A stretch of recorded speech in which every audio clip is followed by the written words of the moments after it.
Good evening, everyone. Welcome to day 31 of the 33 days to Eucharistic glory. How are you doing? Good. Some of you are still trying to figure it out. Let's see. I don't need to have both mics up to my face. I don't know if you're like me, but I already read ahead the last 2 days. I couldn't wait. But it was a good week. Lots to digest, lots to pray about and consider over this past week. Um, One of the things that really struck me and that I promote a lot in my priesthood, I like using Viktor Frankl. He's a psychologist, and he has this quote that between stimulus and response, there's a small space. And in that small space is where we make our decisions.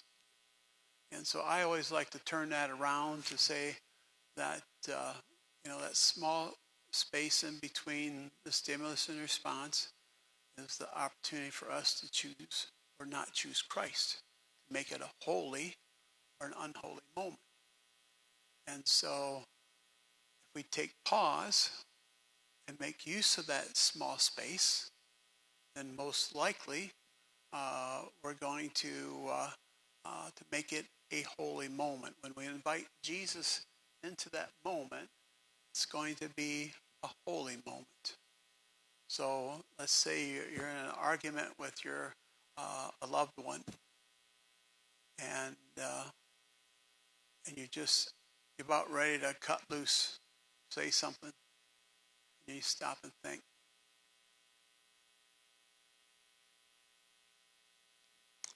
Let's come back to this later, dear. You took a little chance to allow Christ to enter that moment and make a holy choice rather than engaging at full, light year speed. Or, you know, where you, because once we say things right, they can never be, put back in our mouths. That old story about taking a pillow of feathers up at the top of the tower and just releasing them and then telling someone, now go gather every one of those feathers and put them back and fill that pillow up. Can't be done. So making our moments holy or unholy. So that was probably the one that stood out for me the most this week. So Colton is going to be bring my microphone around. I was going to have my brother-in-law Patrick do it, but since Colton's here, I'm going to have him. So Colton, we'll just look around and see who wants to be the brave first soul to share experience or something that stood out for them this week, or maybe an Eucharistic encounter that you may have had. Patty?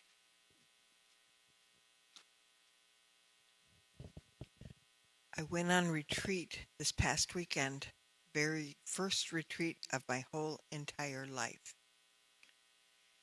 They had overnight adoration. The only time that was available was 3:30 a.m. Went to bed early, did not go to sleep. I did go to sleep eventually. The alarm went off. I went downstairs to the chapel.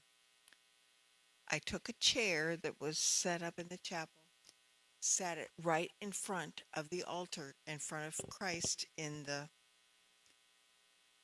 I can never say that.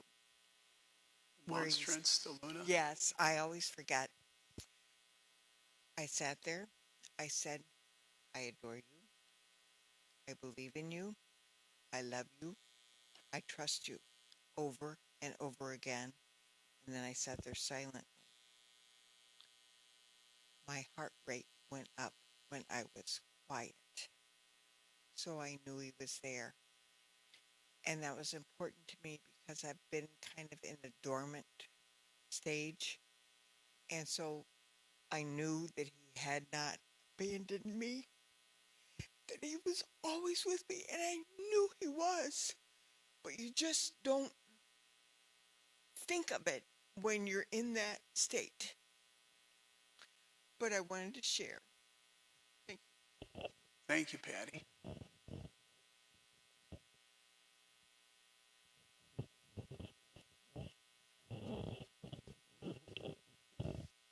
Patty, was that at the Lady of the Pines? I've been at that retreat too. It's always in January. And I had a late night adoration too. And, you think about, okay, 2 in the morning, can I do this? And it was the most wonderful experience. You're the only one there. It's just you and Jesus in the middle of the night.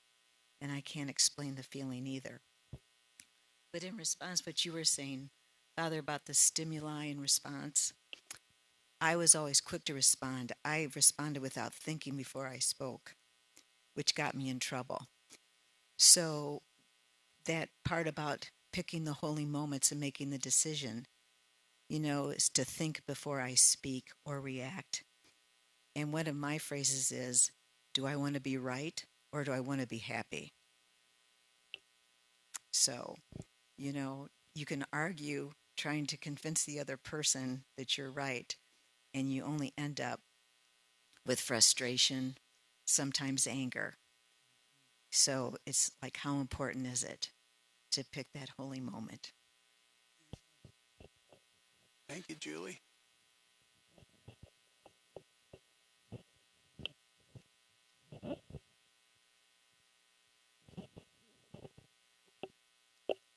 I just wanted to share a incident that I had.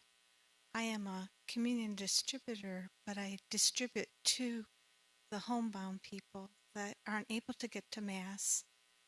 And I was on a Saturday, about noontime, I went into church and I went to the sacristy and got my pick, which holds the host that I take around to the parishioners.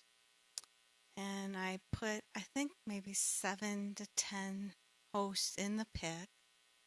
And I continued on, and I left church with them, and I went to the first person's house and gave her communion, and then I went to the second, and then I noticed something in the pick around the seam in the bottom of the pick. There was little pieces of fragments of hosts that were prior to when I had put the host in the pick, and they had turned like they were like a reddish rust color. Well, I continued to distribute and to all the parishioners that I had to give communion to that afternoon, and I realized that it was fragments of the body of Christ. I wasn't sure what to do because I couldn't get back into church because it was locked. So I took it home and I kept it overnight. And the next day I went to 8 o'clock Mass on a Sunday morning, and Sherry was there, and I showed her that. And she said, Deb, you have to consume that. So it took me probably 3 to 4 times of washing it out, and I consumed it. But what it made me realize that Christ is alive. He is within that Eucharist. That is his body. And what a gift that was for me to see that, because there was times in my life I've doubted it, like, is this really real? Am I believing something that's not real? But that totally made me believe that Jesus is there. And what a gift that was for me to see that. Thanks, Debbie.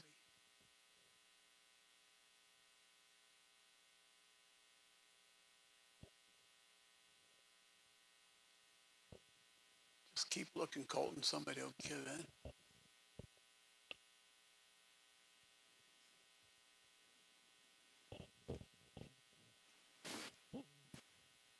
I too have been struggling with a coworker that um, I've had to have several holy moments. As Father was explaining before, I struggled with that coworker's work ethic and being conscientious about what he was responsible for. And I realized that if I just kept my mouth shut, that I wouldn't be hurting any feelings, but also probably um,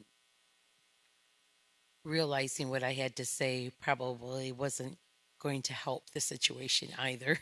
So I just kept my mouth shut, especially this week, and frustration,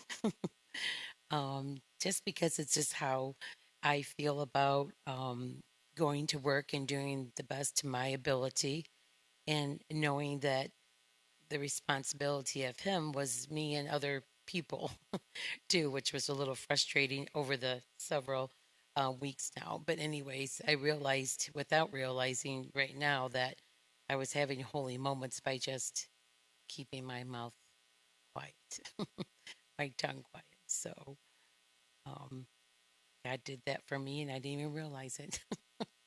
But, anyways, thank you. Thank you, Kim. Hardly didn't recognize you over there. Said I hardly recognized you over there. Krista?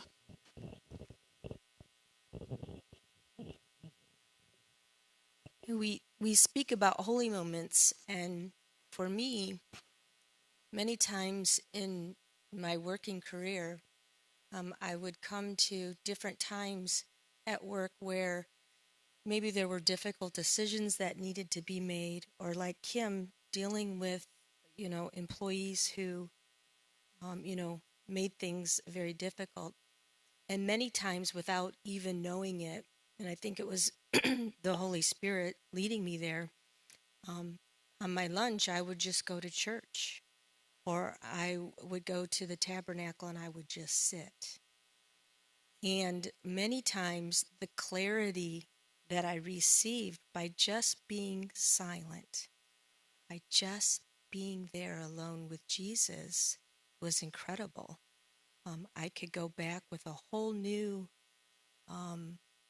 outlook on what I was facing, and the decisions became clearer. So, for us, we're all here, and I believe that the Holy Spirit has led us here. And for me, the challenge is how do we get all of those people in our outside lives to feel this and see this, and know that that you have that in front of you all the time. That's always there for you. Jesus is right there on your shoulder. And so I think that's, for me, the big challenge is how do we get everybody else to see that? Thank you, Krista.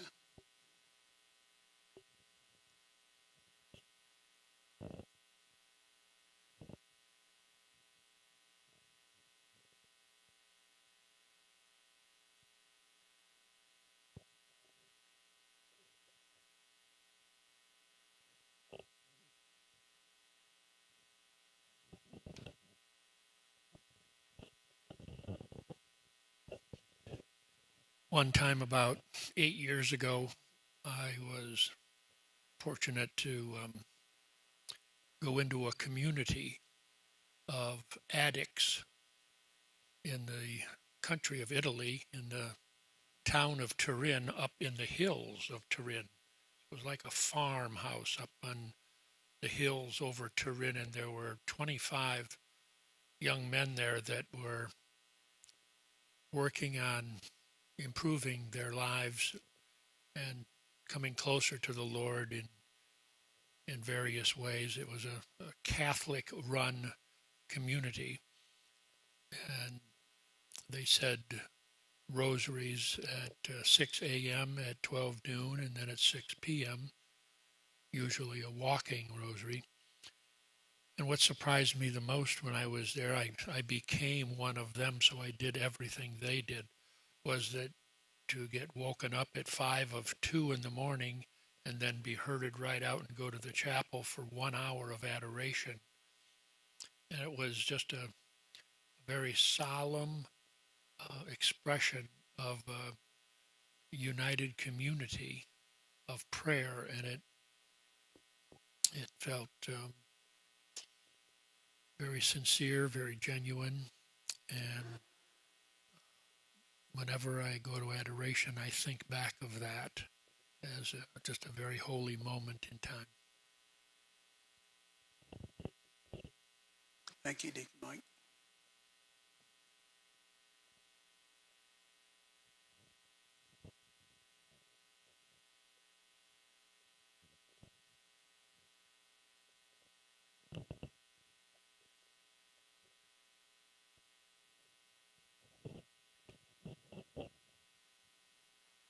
See, Colton, if we wait long enough, people will raise their hands. It's your evil eye that did it. This week, the Catholic Schools Week, the school asked me to share my faith testimony, and I had the webcast guy to make the video of it so that I could show my brother, because Bobby was pestering me to see and listen and hear that story. And I ended up putting it on our family what's, and I'm getting some really awesome comments from the younger ones. Each time I tell the story, and I'm just mentioning it to you, if you go onto our welcome page, it's under archive and the videos, you can listen to it. But I really feel with this study, it's coming out clearer for me that we really have no way to bring any of them back without the priest bringing us the Eucharist, and the Eucharistic adoration, I think, is where the answer is. And what can we do? I think we live joyfully and hope that they ask, and then bring them to all of these opportunities that we're offering. Not only our parish, but you're noticing since the Eucharistic revival, it's everywhere. It's coming everywhere. So now is the time. If ever, I think Jesus can help us that way. Thank you, Sherry.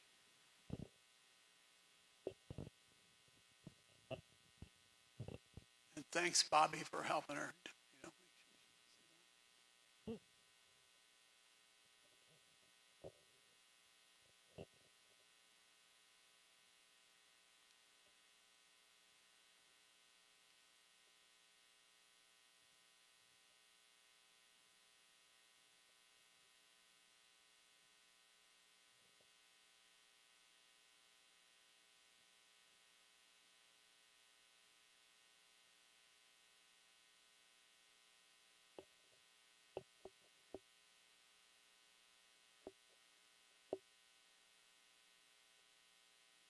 Anybody at home have anything to say? Can't hear you.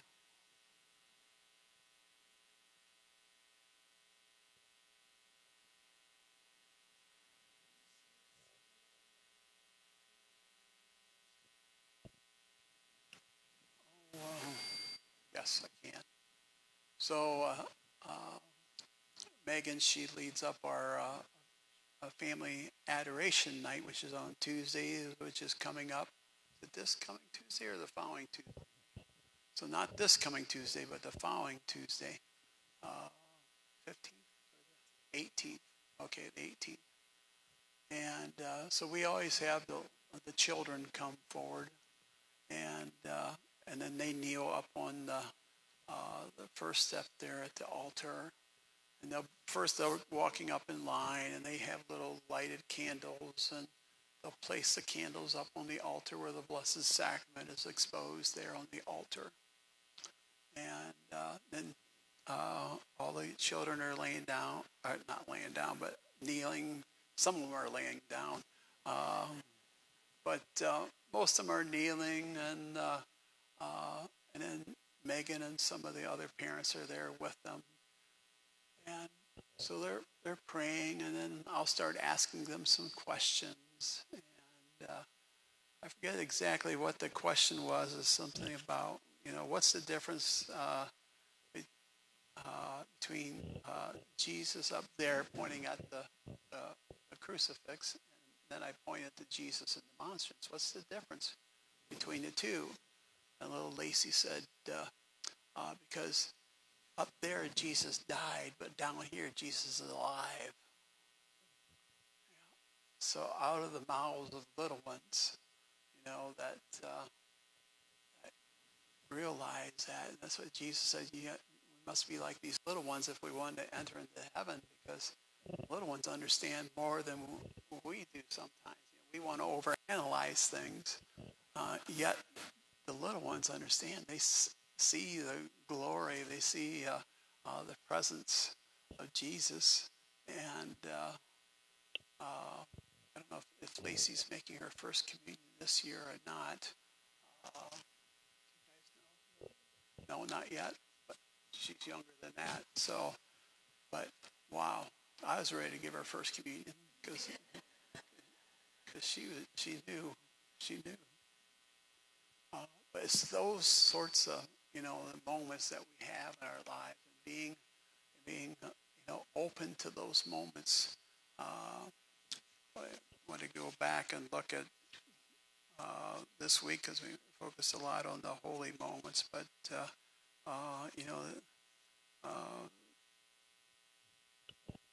trying to think of the Feast of Our Lady of Fatima. We talked about Fatima and the children having that,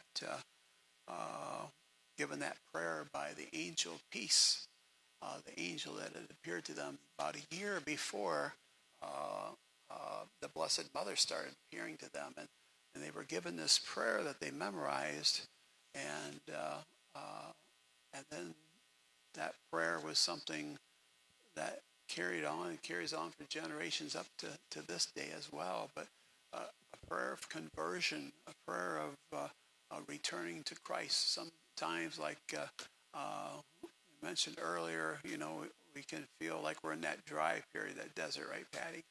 And yet, when we continue working through that, we don't give up. We just don't collapse in the middle of the desert, but we keep moving forward because we know that there's an oasis ahead of us, where we just need to get through this desert before we can find that oasis and drink of. And every week when we come to Mass, we experience the oasis, don't we?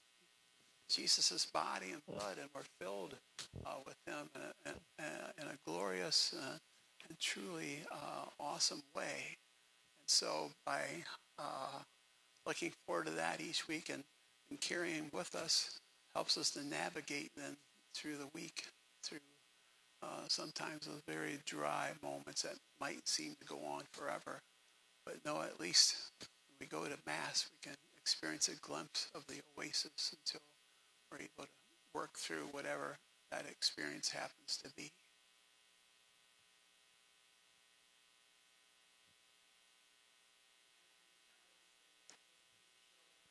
Just keep showing up, even though, it seems like it's very difficult. Just to keep showing. Colt, can you go back over to Kim? She has something to say.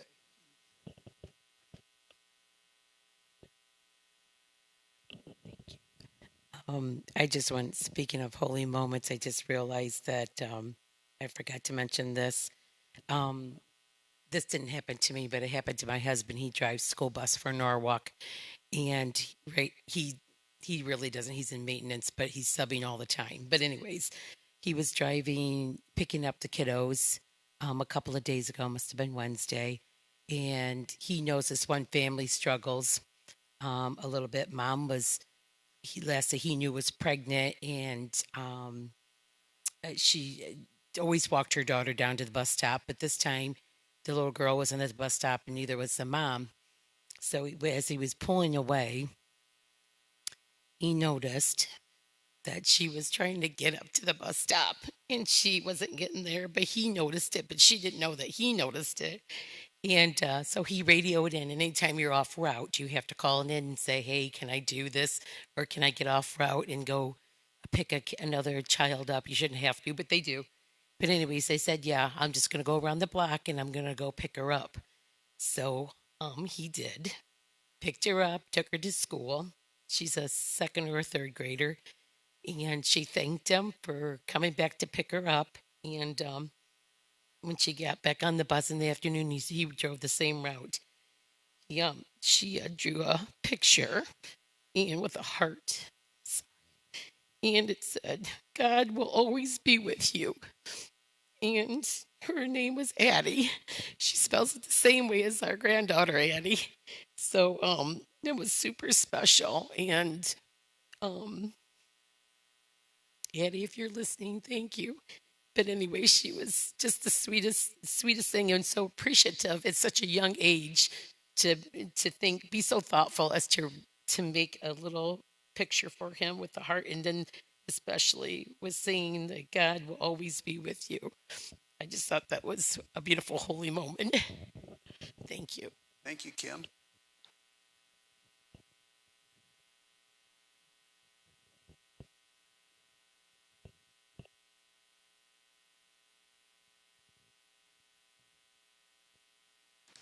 How many of you remembered your first communion day? Remember that? And being able to hearken back to that day. And so when you approach the altar, you know, do you approach the altar the same way you did on your first communion day? I think that, I can't remember. I tried to look for it quick and I couldn't find it, but you know, approaching it is like your first Holy Communion, and then your only communion, and your last communion. That really, you know, really hit hard for me at that time. To take that for granted. Patty, Colton, if you would share, so people, Patty, wait, because we want.